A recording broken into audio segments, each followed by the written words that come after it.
back when I was in school. Ready? Yep. Okay. I'm going to talk a couple minutes about supraventricular tachycardia, which is an irregular heart rhythm that can occur in the heart. So let's go over the normal heart function. As everybody knows, the heart is a muscle that has to pump blood out. And for the heart muscle to work properly, it has to receive electrical impulses from the sinoatrial node.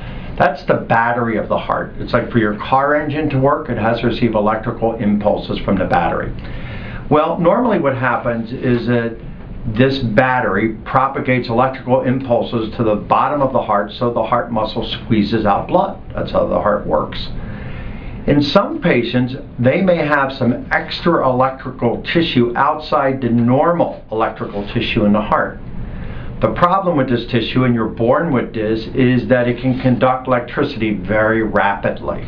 And when it does, it can cause somebody to have palpitations and their heart racing, which can be very uncomfortable. It's not dangerous because the bottom of the heart is still getting the blood activated. In other words, the bottom of the heart is still being electrically activated to pump blood out. But because this irregular rhythm can cause the heart to go at 180, 200, when normally the heart goes between 60 and 100, it can make someone very uncomfortable. So fortunately, there now is a procedure to go in through the groin and up the right side of the heart with electrical pacing wires and find out exactly where the heart is going fast.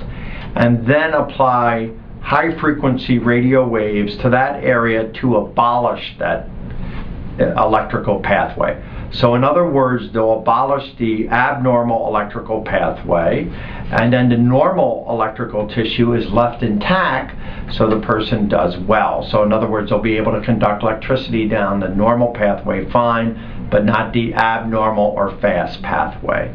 The success is about 95% nowadays with that, and then the patient can come off medicine. So the long-term prognosis is excellent. So just to give people an idea, Tony Blair, the Prime Minister of Great Britain, had this done.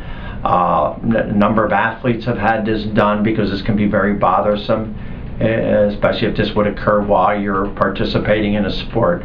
So the recommendation is if somebody's in reasonable shape overall and has had probably more than one episode, they should have this procedure done.